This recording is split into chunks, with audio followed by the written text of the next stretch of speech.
Hey, what's up, Gen Nation? ScytheX here, and I got Zuplex with me this time. What's up, Gen Nation? So we're gonna do something different. We are going to react to New Rockstar's Thor Love and Thunder trailer breakdown. This guy has a lot of high energy, as I think Zuplex heard earlier.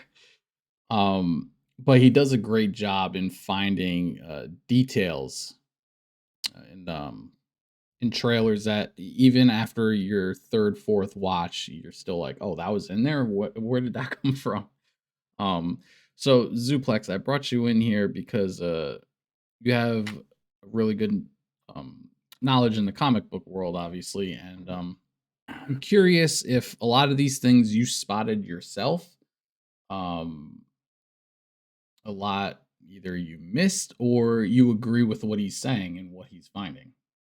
Yeah, well, I'm down. Let's look at it, see how good this guy really is. Yeah, I kind of spruced him up a little bit, but I've seen other videos that he's done, and I was pretty impressed with the stuff I was seeing, like down to like license plate numbers referencing the comic book that the movies Yeah, Marvel does a referring lot of to. that with like Yeah. especially with business plates, business signs, stuff like that. Like always usually super small and you couldn't tell with the naked eye. You have to pause and zoom in on every frame. Yeah. The Moon Knight show is doing some cool stuff with QR codes where if you scan them, like issues of comic books come up. Mm-hmm. There was a breakdown that I saw of the latest, not the one that just came out yesterday or today, but the last episode where he's fighting the three people on the roof. So the guy who had the jean jacket that he cut himself off and fell to his death, basically, the logo that was on the back of his jacket was a reference to one of Kang the Conqueror's like many names, and this was his Egyptian form, I guess you would call it. Yeah, because the original, well, Kang the Conqueror is the Egyptian form of He Who Remains. Right. Yeah, I think that's the way it went in the comics.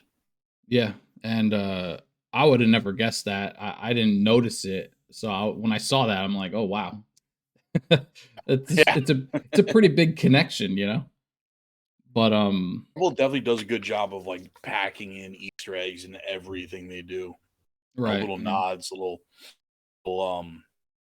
teases and stuff like that. It's always really cool that they do that because it's fun trying to find them. yeah, and it's like we've been saying in the many theater rooms we've done. Marvel just cares about the characters, and they're any little Easter egg they can throw in there to appease the fans, they're gonna do it. Yeah, exactly. So with that being said, you have the video queued up, right? I'm gonna count it down, 3, 2, 1, and after 1, we'll just hit go. All right. It's good. All right. This is the Thor: Love and Thunder trailer breakdown from New Rockstars, and let's do it in 3, 2, 1. New Rockstars, I'm Eric Voss, and this is a breakdown for the trailer for Thor Love and Thunder, which gets us so lost in Chris Hemsworth's eyes like the bluest skies that it's a bit easy to miss the love and the thunder, which I assume are what Thor's sweet child named her biceps. There's so many cool details hidden in this trailer, so let's punch those tickets to the gun show and break down this frame by frame. And thanks to Truebill for sponsoring today's video. More on them later. Guy does have a lot of energy. A lot of energy. These hands were once used for battle. Now they're but humble tools for peace. I need to Such a figure good out shot. It really is. exactly who I am. All right, we open on Thor sprinting through the eras of his life, and I'm pretty sure his youngest self is actually played by one of Chris Hemsworth's real-life sons, the twins Tristan and Sasha. Awesome to get them in there, and I think this imagery mirrors the cool. journey of Forrest Gump, a running rambler who stumbles through war zones and prize matches and boats until turning into a bearded trucker hat wearing Zen master, just trying to reconnect with the woman who got away. Jesus. Women now with tragic health conditions. I may not be a smart Avenger Jane, but I know what love and thunder is. Now the second phase of Thor's youth Jesus. shows his teenage self wearing Thor's classic costume from the Jack Kirby comics, the winged helmet, the blue pants, yellow boots. The montage ends with Thor surrounded by flames, representing his home of Asgard being burned by Surtur in Ragnarok. Now the final shot of the trailer shows Thor in the same fur collar.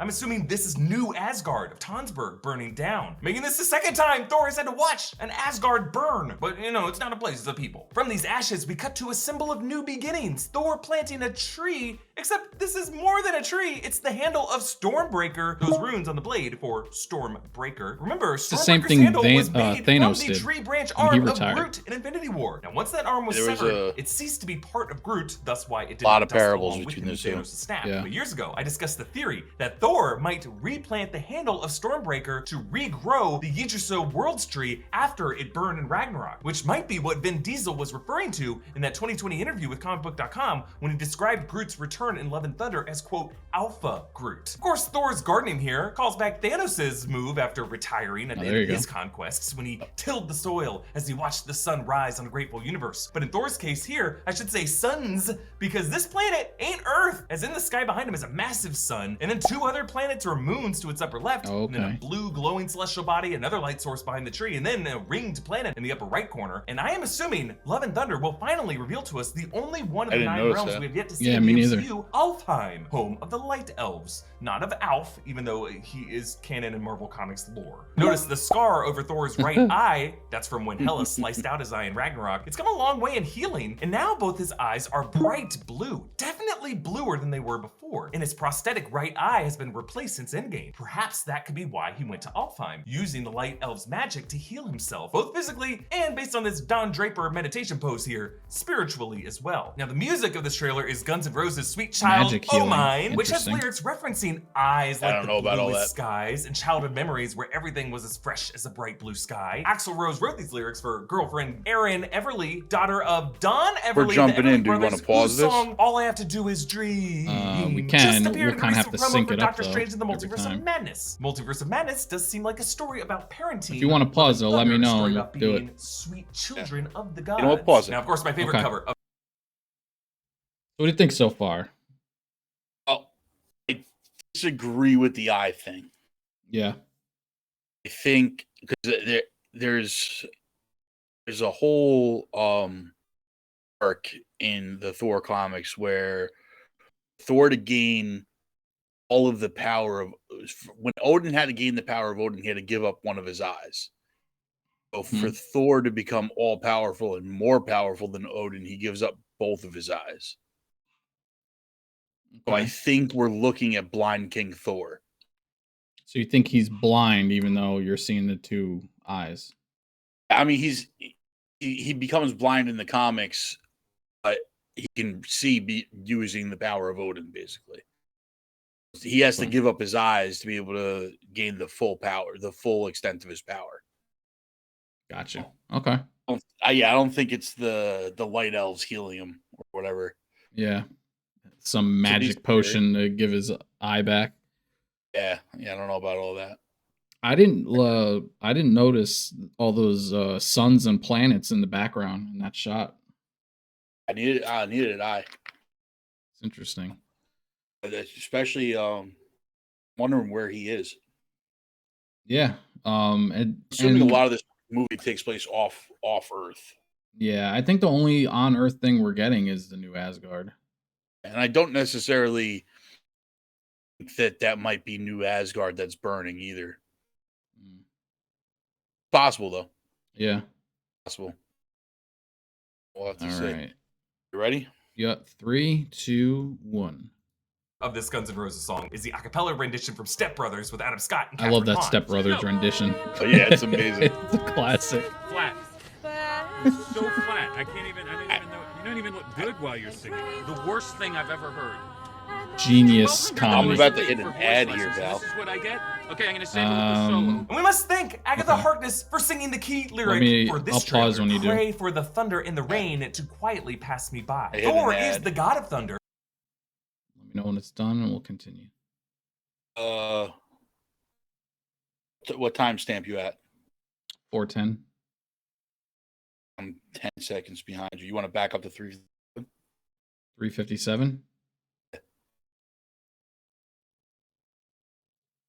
Got it.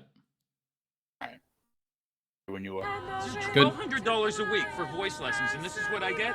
Okay, I'm gonna save it with the solo. And we must thank Agatha Harkness for singing the key lyric for this trailer. Pray for the thunder and the rain to forgot quietly it's pass me Agatha. by. Thor is the god of thunder, but he is literally burying the hatchet, praying not for thunder to empower him, but to pass him by. Because I think the thunder of Love and Thunder is truly going to be brought by the villain, Gore the God Butcher. And the sweet child of mine of the song is actually Gore's child and wife, who were killed after he prayed for the thunder and the rain to pass them by, but those prayers were left unanswered. And I just find it interesting that this trailer ends short of Guns N' Roses' dark Yeah. aggressive shift in the song Interesting, from the though. ballad to the where do we go? Where do we go? Where do we go now? As if the darkest is still yet to come. Enough of me singing, let's move on. All right, we see the workout montage showing how Thor lost that weight from Endgame. Not that he needed to lose it. He wears a trucker hat that reads Strongest Avenger, a callback to the running joke of him I love considering that himself the strongest Avenger that hat. over Hulk and Ragnarok. Voice activation required. Strongest Avenger. Access denied. Welcome, Strongest Avenger.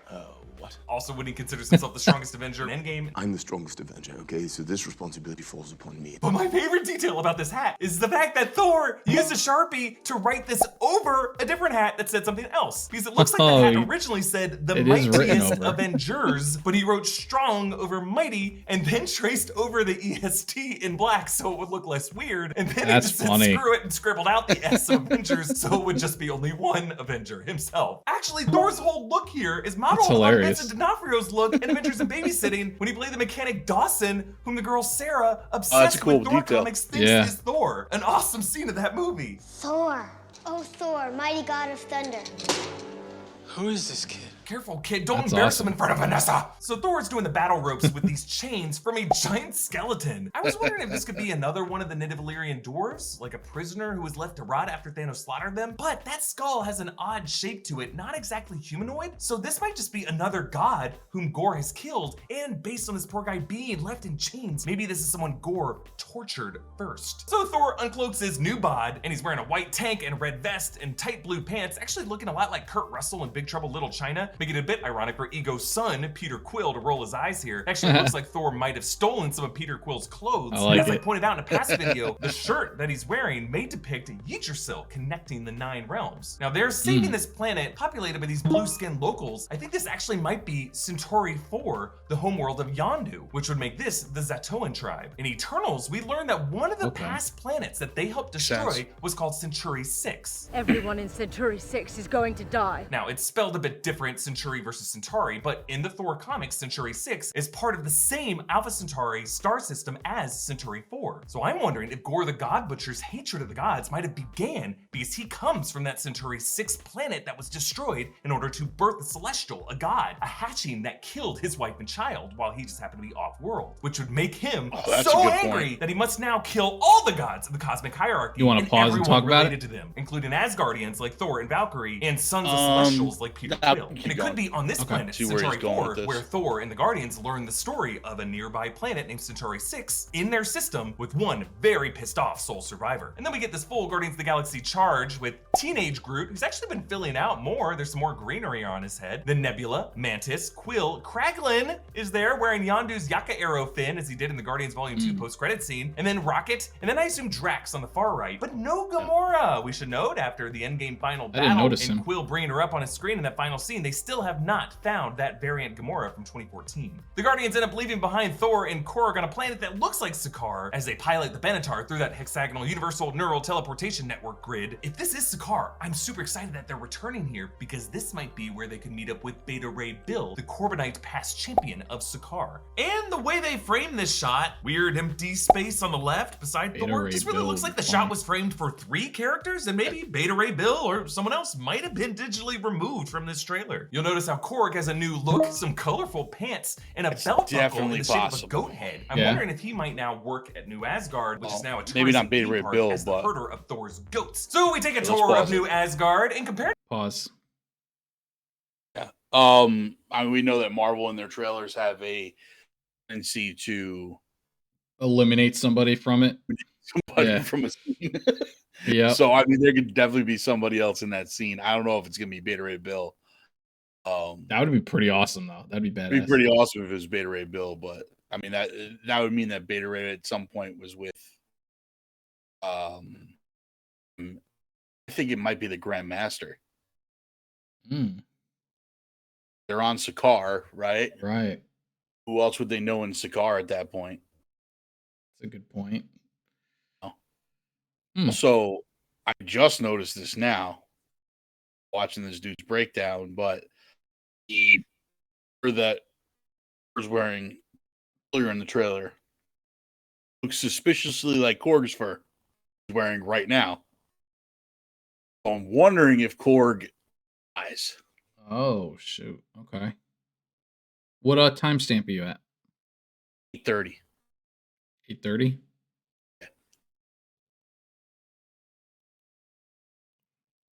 Interesting.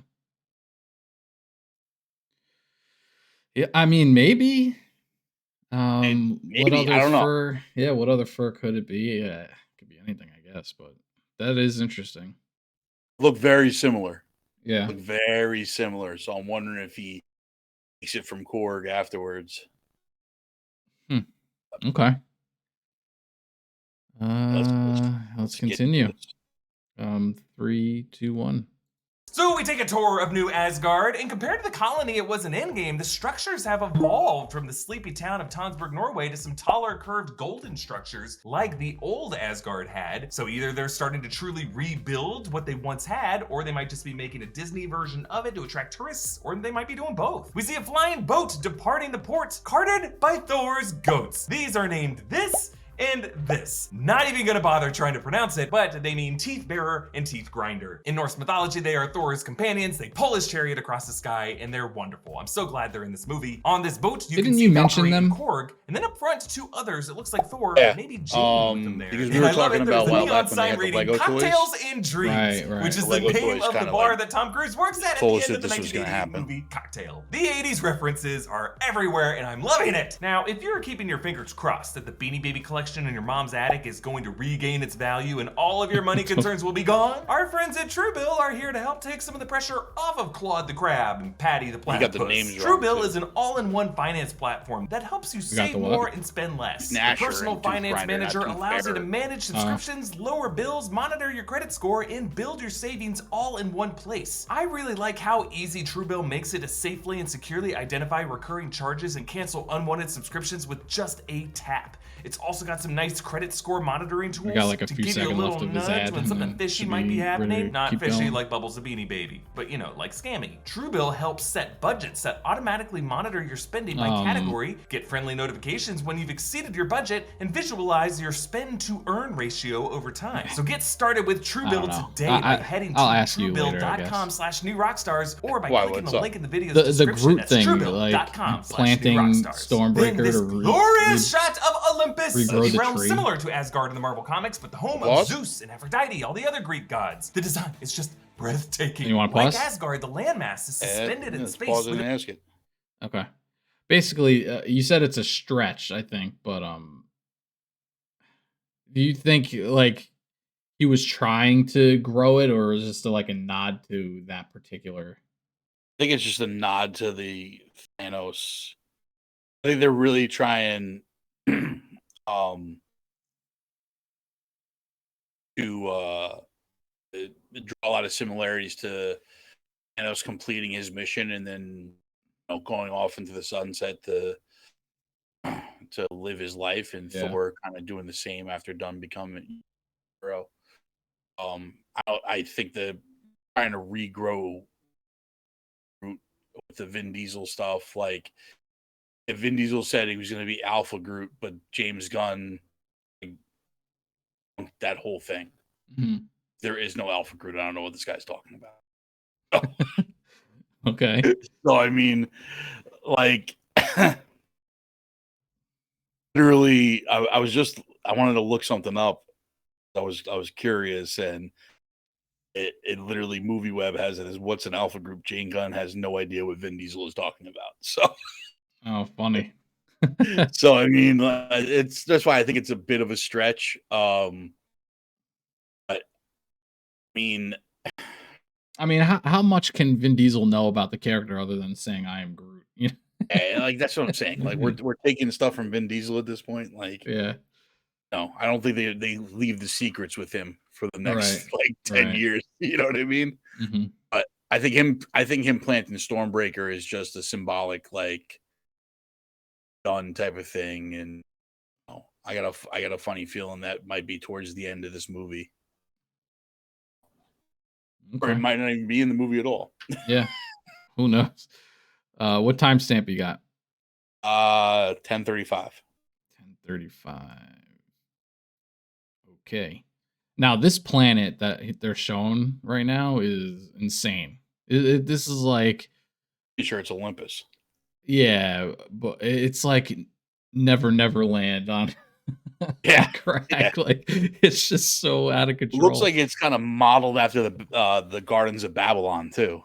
Yeah, it's so But- cool looking. No, yeah, it's definitely cool. All right, and he mentioned the sign that was showing was the same from Cocktails with Tom Cruise. Hmm. That was pretty cool. It seems like there's a lot of 80s movie Yeah, references, yeah. which is pretty cool. And clearly he's dressing like a a rock star from that time. Absolutely. Yeah. All right. 3, 2, 1.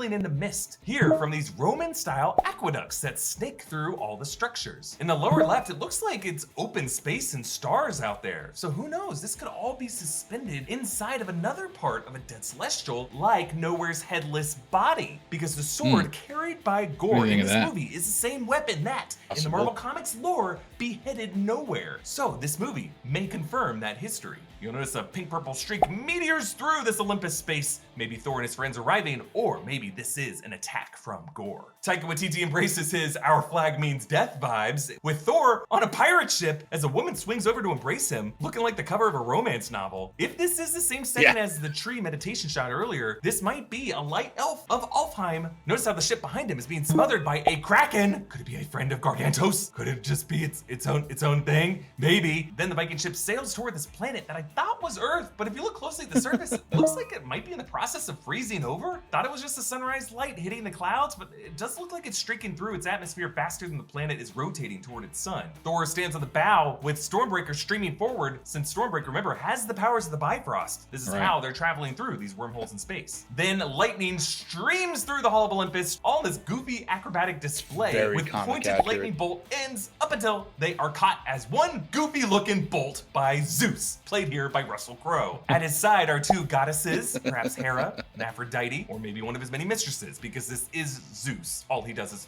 f***ing ruin lives. Across the hall are other gods applauding. It looks like the stands are arranged in boxes, with one larger brightly colored god or goddess in the center, and their minions or sub-deities surrounding them. I assume among these are going to be Ares, who cameoed in Thor Ragnarok as another past champion of Sakaar, and most likely Hercules, Zeus' son, a major rival to Thor in the comics, who has a ton of arcs. Let's get Hercules in this movie, please. And yeah, this all does look a bit cheesy, but I think that's the point, because we're probably gonna see this place just get wrecked by Gore in the opening act. Like, I'm sorry if you love Zeus and the other Greek gods in the Marvel Comics, I'll just say don't get too attached, because Taika Waititi is the same director who killed the Warriors 3 with a flick of Hela's wrist. Thor and Korg high five as the text of this section reads, "Not every god has a plan, which reflects Thor's aimless post-Avenger life now, but also harkens to Gore's biggest criticism of the gods of the Marvel Universe. They have no plan. They let horrible things happen. They cast judgment without explaining the rules. By the end of this film, I think we will find ourselves echoing the words of Nick Fury in the comics, who whispered to Thor to make him drop Mjolnir. Gore was right. The one sign of Gore's violence in this trailer, at least, the corpse of Falagard the Behemoth. This image taken directly from Jason Aaron's God Butcher storyline, artwork by Asad Ribic in Thor God of Thunder #3, when Thor is investigating the deity figures whom Gore has killed. Even the trickle of blood coming out of Falagard's nostrils is exactly the same. I don't think we've ever seen a frame of the MCU so perfectly match a panel in the comics, and I really can't blame them. The image is heart-stopping. The only difference is that Korg now joins Thor on that boulder, so now Thor has someone to explain the terrifying significance of Falagard's death. In that comic panel, Thor explains how Falagard was the patron god of the galactic frontier who wrestled black holes just for fun. We can also imagine now for all the ground level people on a planet in a neighboring star system, just for some asshole to punt his black hole into your backyard would kill trillions of life forms. Then a new shot of New Asgard, showing it from the same angle as when Rocket and Smart Hulk approached the town in Endgame on that winding road. Now the port has filled with several cruise liners, including one with the face of Volstagg, member of the Warriors 3, abruptly killed off. A van marked New Asgard Tours drives down that road with a logo that features Mjolnir on it. Now, it looks like in this movie that there's going to be a mound in this tourism destination that displays the broken pieces of Mjolnir as a key attraction. The earth dug out around it, making a kind of pedestal since people might not be able to move the Uru shards. Kind of like how Disneyland has a sword in a stone, and that will be where Jane Foster is empowered as the pieces come back together. Valkyrie now sits at the head of an international summit. The sign in the corner reads Renewable Energy Conference, with art looking like a series of waterfalls that pour into each other, maybe showing how the Asgardians and the Olympians recycle water through their infinity pool water systems that seem impossible, but probably work on some kind of Asgardian magic. Currently, you'll notice the representative from the United States is standing, because that's what we do here, we stand! So I wonder if Asgardian science magic that empowers their boats and everything else in their lives has become a pretty game-changing energy resource on Earth, which would complicate things on oil-dependent countries like the US that needs to protect coal jobs and fracking. But I also like how at this table of international power players, seated in the guest of honor to Valkyrie's left, is New Zealand. I'm pretty sure this is at Taika Waititi's insistence. Now remember, in Spider-Man No Way Home, an international news ticker read, "Political turmoil in New Asgard." This could be what that was referring to. Also in the corners of this room, notice two armed guards with berets and interesting leg armor. These could be the new Einherjar of New Asgard on Earth. Remember, those are the guards that protected Asgard. Now they got a new Terran take on their gear. Now Valkyrie, meanwhile, looks bored on her throne, an office chair with Asgardian printing along the back. She's chewing food off some skewer, and above her is a sigil, which I assume will be her variant of Odin's symbol, maybe turned upside down or something like that. Now to the left, Meek is there, wearing a business suit, prepping a drink for Valkyrie. Cocktails and dreams, baby. But notice how Valkyrie is sitting right between two doors, Hair and Dom, for the men in the restrooms, but right in the middle. It's just some fun framing, reflecting how Valkyrie is really a character who defies gender norms. Then another shot of Olympus with a huge Zeus statue ahead. Now on that walkway is Korg and Thor, and then another red-caped figure, I assume Jane Foster. You'll notice statues on the left and the right depicting other gods. On the left, maybe Aphrodite. On the right, that could be Artemis, goddess of the hunt. On to the next clip. They're running to another ad here. What? Okay, just let me know. All right, we got a better shot of the Guardians here. Quill, Drax, Nebula, Mantis, Rocket, and Groot. And Mantis has this interesting chip on her forehead now, which are connected to her antennae, perhaps a way of amplifying her emotional sensing ability. YouTube sucks. Yep. Ads are crazy, man. And I'm at 1620. 1620. All right. I'm ready when you are. 3, 2, 1. Just listening. All right, we got a better shot of the Guardians here. Quill, Drax, Nebula, Mantis, Rocket, and Groot. And Mantis has this interesting chip on her forehead now, which are connected to her antennae, perhaps a way of amplifying. I love when he just moves his eyesight. Thor is just trying so hard to make Quill love him, because all the other people he loves in his life are dead when you think about it. He refuses to break eye contact, just like how he stared Peter directly. It's such a weird smile, too. At the end of Endgame. And you can see now in the close-up that Thor has regrown his braid that he used to have in the earlier movies before his head was shaved in Ragnarok and before he let himself go in Endgame. I love how the title logo has this metallic look to it, like an 80s rock band, just metal pieces sliding into place in a diamond shape to form the O, which also reflects the angular text of Norse runes. Then on to the last clip.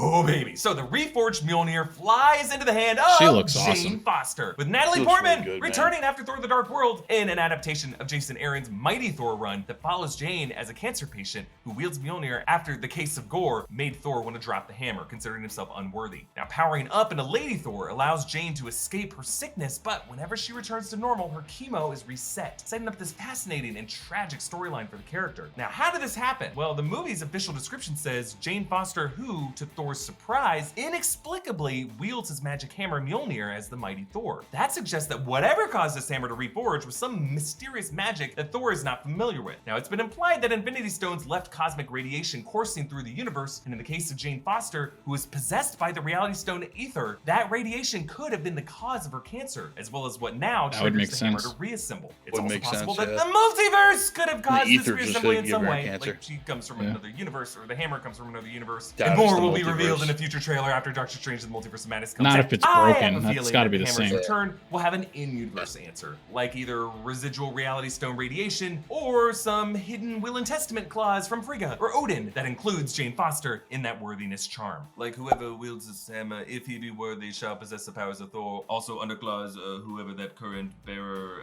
loves the most can also wield it sometimes. Now compared to the shot of Hela destroying the hammer in Ragnarok, the cracks of Mjolnir are now spread apart with bigger chunks. But notice how the golden end is facing upward now. I think we're looking at the other side of it. I just like this look better than a more capillary splintered look, because now from a distance you can still make out the individual cracks of that hammer. This reveal of Natalie Portman as Lady Thor works really well. Better than I thought it would, and honestly Marvel Studios really needed this to work, and they totally pulled it off, but they used a few interesting visual tricks to do it. Now yes, Jane is definitely beefed up here. I'm sure Natalie Portman put on quite a bit of muscle, but I wouldn't be surprised if they did that classic Tom Holland muscle enhancement there. But she does need to be beefed up, yet the focus of the shot is not on her muscle definition. Her shoulders, her traps, her neck, forearms, they're all covered. They also cover her face with the helmet, all to avoid that uncanny valley effect where we might see Natalie Portman's iconic face, but on a different body, which would just kind of freak us out. Instead, the focus is on Mjolnir, a striking, unusual image to see it put together again,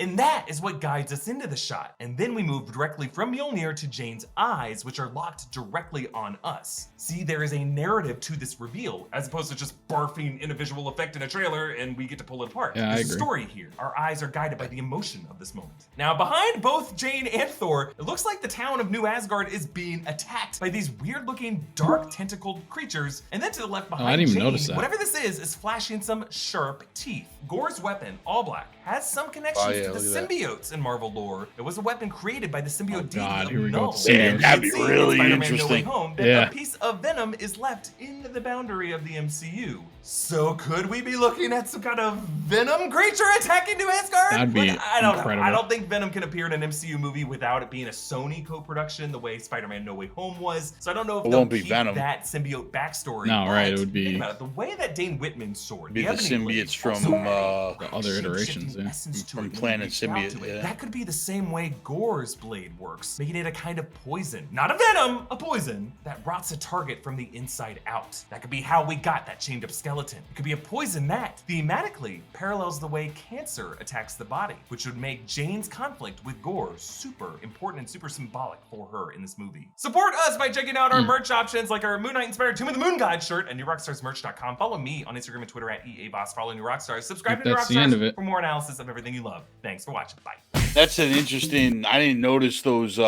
tentacle beasts at the end there. Yeah. I didn't. I watched this trail probably I think 3 or 4 times now. I didn't notice that at all. A lot of times too, it's like it's so dark, like change contrast on certain things to be able to see them. Yeah. You know, so maybe that's why we couldn't see it, because I watched that trailer a few times and was unable to. hmm So it's an interesting theory though. Yeah. I forgot what I was gonna ask you. Damn it. But anyways, so I know there was a lot of things that we caught. I know there was things that you brought up that I didn't catch. And he, kind of mimicked what you were saying. But overall, what did you think of the breakdown? It's a good breakdown. It's definitely a really thorough breakdown of every scene. I mean, like I said, it caught some stuff that we didn't catch. I think a couple of his theories are a little like out there. Like It's a reach, yeah.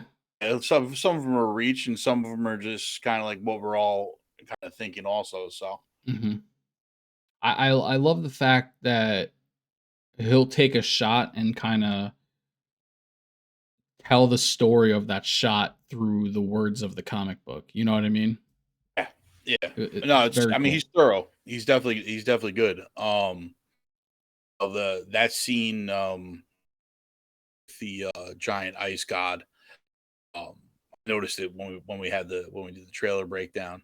Oh, that is straight that storyline in the comics. Yeah. It's really cool that they're doing that. You know, I don't know. I think it's a little bit of a reach with the Atari 6 and where Think Gore's so? from, and it blows. Yeah, because not that it's a reach. It's just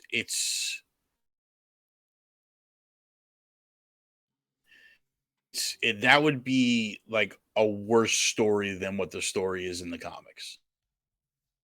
You know what I mean? Like the Interesting. story in the comics is that there's his whole life uh told to that the gods will save him, the gods will save him. And one thing after another goes wrong in his life. He has no money, he's starving, he's can't his wife and child are unable to eat. Oh, there's so much sorrow behind Gore um that drives him watching his child starve to death. What drives him to hate the gods so much. So I think if they would just blew up his planet, it would kind of take away from Right. that character development of him. You know? Okay. Oh, but I mean they might do that though anyway, just to give us a quick reason as to why he does everything he does. Yeah, kind of tie it together maybe. Together with Eternals a little bit and stuff like Yeah. that. So it's And possible. the shot when when they show Thor doing the Bifrost with the storm, The Stormbreaker. and yeah, and then all of a sudden you see like the gold swirls coming around. It very much reminded me of the Eternals and how like everything was just gold and like swirly with their Yeah. magic and stuff. There's definitely a lot of I got a funny feeling they're gonna try and say that everybody in Olympus is an Eternal. Mm. Zeus and Hercules and everything, like Yeah, yeah. they're all Eternals. Um, maybe this is where I like after seeing this breakdown and this thinking about this trailer and everything like that, I feel like Gore is going to be a much bigger villain than we think. Yeah, it seems like that for sure. Like I don't think he's going away at the end of this movie. Yeah. I I think yeah, I I, think he's I going to would be hope somebody that not. the Eternals have to deal with, that Thor has to deal with, that the Guardians might even have to deal with. You know what I mean? Yep. Yeah, We might I be would getting our hope first galactic big bad. that would be amazing. Oh, That would be amazing, and he's such a cool like Christian Bale is we all love him obviously. It would suck if Marvel did what Marvel does and just kills off their baddies every movie. Um, I would yeah. love to see him stick around for sure. That'd be pretty damn cool. I mean, I agree. Like, if this is going the way like it looks in these trailers, in this trailer, the way everybody's been talking about it, like I don't see how they can wrap him up in one movie. Yeah. You know? Unless Like this is like another 3 hour or something movie. I don't know how long it's supposed to be, but I don't think even they've still, mentioned it like I yet. don't know how they wrap it up in that. Yeah. Curious to see what they do. And I still I think, think as we've all been saying, that one of the after credit scenes is going to be like the official trailer. Like we got Doctor Strange. Doctor Strange. Um I think that's when they'll show us a little more, and I think we'll finally get to see um what's his name, Or Christian Bale finally show up on screen. I hope so. I mean, I hope so. And there's a lot. Knowing that he's going to have the all black necro sword is a very interesting prospect of like what this could all be leading toward. Yeah. Because maybe this does lead to Planet Symbiote and we get Null. Maybe Null is the next big bad. We don't like they could use Null, I'm pretty sure, because he was created after the deal was done. And he was overarching across all of kind of Spider-Man property. Right. He was overarching across all of Marvel's. I don't know what that deal that they inked with Sony back in the day like says. Yeah, it's a pretty strong deal, and it includes a lot of characters. I know it does, but I mean, like Null is something from the last couple of years. It's right, not like right. No, he didn't. He's before that. newly created, so he's newly created, and he wasn't created for a Spider-Man book. He wasn't created for a Venom book. He was created for his own. He was created for Thor, right? Because that's what linked Thor to Null. Oh no, appearance. So I mean, I don't see how this really could be bigger than we all think. Yeah, it seemed, and let's be honest, like we're dealing with it's a movie about gods, like, and this kind of goes back to like Moon Knight. We're dealing with gods here, so it's like, yeah, we're no longer surface level Earth, dicking around in space. He was created we're in on 2018. 2018. So I don't know if that. Yeah, I can't. Ago, I can't imagine that being a Sony property. However, who knows what they did when they made this handshake deal with us using each other's characters. Who knows? Also, yeah, that's true too. Yeah, just go back to what you're saying. We're dealing with gods now. Yeah, we're dealing with God. We're on a whole nother level in the universe right now. Have you watched episode 4 of Moon Knight yet? Not yet. I was gonna do that tomorrow. Okay. So I don't want to try and spoil anything for you. Yeah, please don't. But no. But what we were talking about last night on the podcast, Theater Room podcast, was that like there's a situation where like we see all these gods coming in and they could all be just different aliens that appear to be gods to humans because they're so far advanced from us. I think that is something that is gonna like the cosmic side of this, like the celestial eternal side of this is really gonna blow up bigger than we thought. I think this is gonna lead to, I said it last night, but I think it's gonna lead us to Apocalypse. That'd be insane. Lead us to Galactus. I think it could lead us to Silver Surfer. No, all of that type of stuff. Yeah. God only knows what else, like Hyperion, maybe like the Sentry. Yeah. Like there's there doesn't seem to be, and you'll tell me if I'm wrong. There doesn't seem to be too many big bads that can affect the whole universe. You know what I mean? It's a lot of the villains. Yeah, a lot of the villains are per character surface level type villains. So I like that we don't know who the real big bad is, and they're being very hush hush and selective on how they're gonna bring it out. Yeah, I mean, because like it's such like seeing Thanos or we got Kang at the end, of Loki or whatever. Like it takes so long to get these characters. We don't see them until what was it? The end of Ultron for like a split second. It was like a CGI cut of it or something. You know what I mean? Yeah. So it's like I like how they're being careful with the big bag reveals. Yeah, I mean, and that's because there's very few beds that we could be getting as far as on a galactic level, Right. right? You have Nihilus, the Beyonder. We already got Thanos. We already got Hela, who she was one of them. Mhm. Doctor Do you Doom. think Hela can come back in some capacity? I mean, I don't think we really saw her die. Yeah. Saw like the whole idea of it was that she draws her power from Asgard. Asgard got destroyed. Right. So she may still very well be alive, just not as powerful. Not any powers. Right. Be a depowered version of herself.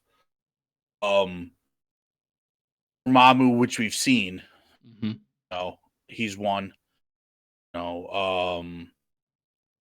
Mephisto, which we've talked about a bunch of times. Yeah. He's mentioned No. every time we see like anyone wearing like devil horns in a trailer. We're like, Mephisto.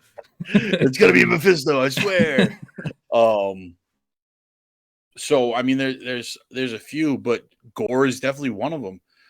But I think Gore, as much as he's a guy that a villain that could span across cosmic difference and everything like that, I think it really leads to no, because Null's the real villain behind the villain.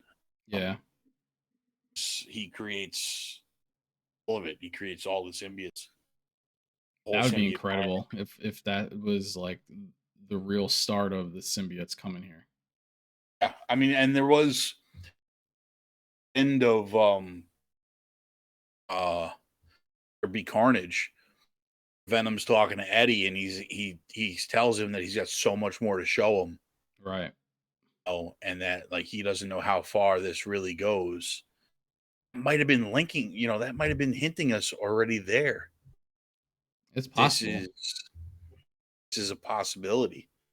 And they all share the hive mind. So like any knowledge a symbiote has, they all have basically. Yeah. So it's gonna get interesting if that ends up being the case. I can't wait. I'm excited, man. Yeah. This is gonna be an interesting year with all this coming out. There's so much coming out this year, man. It's nuts. Yeah, there really is. It really is. I'm all for it. The more Marvel, the better. Even if it's Miss Marvel, I'm still gonna watch it. Oh man, I'm hoping it's not so bad.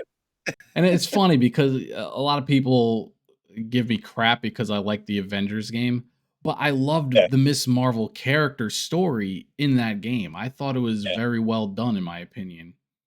And her trying to bring the Avengers back together for like a greater threat. But I enjoyed her character with the little bit of origin we got from that game. So I'm curious to see how they do it in the show. But if it's like strictly, teeny bopper high school type of thing, it might get too old quickly for me. Yeah, I mean, I agree with that. Like, it seems like I always talk about Marvel like they give us simple cinematic themes in a comic book world, right? Right. Like Winter Soldier is really just a political thriller. Yep.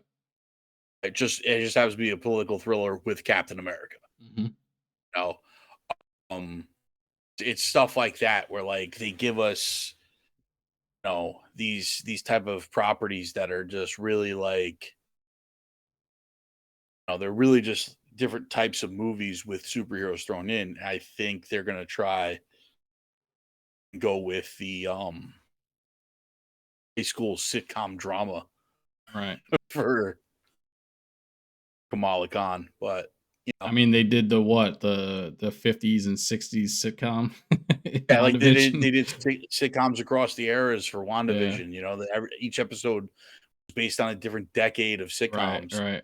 I thought was a really cool way to like bring it to us, even though like the first episodes of that show are like bring as hell to watch.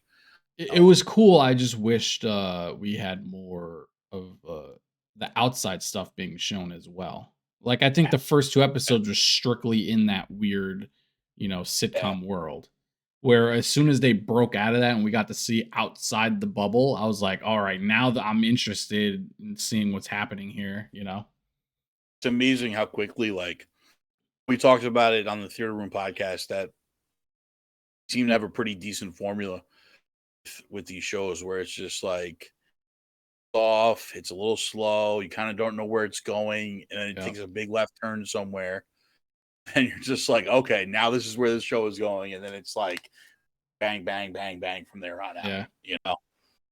Oh, no, it's gonna be interesting to see. Yeah. Moon Knight's gonna play into all this. Doctor Strange, we got next. Sure, we're like we've talked about many times. I'm sure we're getting a trailer at the end of Doctor Strange. Yep. Full trailer for Thor. That seems to be their new marketing camp. I love it that they do that. Yeah, I like it way better than, seeing them sitting eating shawarma at the end of the movie, As funny as those are, it's like I As want to long see as- what's next. I'm cool with it as long as the mid-credit scene that we get isn't like throwaway. Right. Like a deleted scene that they're like, "Here you go." Yeah. Like if the mid-credit scene like is like Nick Fury meeting up with Tony Stark to be like, I got this program called the Avengers, Yeah. then you can show me a trailer at the end, no problem. I'm down with that. But like if you give me the shawarma scene at the mid-credit scene and then give me a trailer after that, I'm gonna be a little bummed. Yeah. They give me some sort of like after credit scene first. I get it. And then the trailer, and I'm perfectly happy with that. But I agree, like getting a full trailer at the end of a movie is That was like one of the best surprises of the whole movie. The whole movie is great, but getting that full trailer at the end of the credits, I was like, "Oh my god, this is the whole trailer." I was so surprised. too. I hope that continues. I was so shocked. I was like, this is fucking awesome. Like, Yeah, it was insane. Getting the whole trailer. This is amazing. Yep. I I think we'll wrap it there. good, bud. Yeah, no, this was fun. He does these all the time, so as they come out, maybe we'll just pop in and kind of give our own opinions on what he finds, and because clearly There's there's time things. to break down I know. trailers like that because I would just start doing it. I did it a little bit when Sony had, their state of play and they showed Spider-Man and Wolverine in their showcase. I kind of broke those down a little bit and I'm like analyzing every scene like, oh my god, what am I seeing here? This license plate says something. What is it? I was like I had fun with it, I'm not gonna lie, but it took a lot of time and then like to be able to do that on a regular basis as they keep pumping out episodes and trailers, and it's crazy. Yeah. But I have fun watching somebody else do it and breaking that down and talking about it. So I think we'll do more of these on the channel for sure because it was a good time, and I appreciate you coming on. Oh, anytime, brother. Anytime. Hell yeah. Gen Nation, that'll do it for us, and Out. we are out. We'll see you next time. Deuces. Multiversal podcast will be coming later this weekend. The theater room from yesterday will be dropping on YouTube sometime tomorrow and on the podcast channel. So stay tuned for that. Appreciate you guys watching, and we'll see you next time.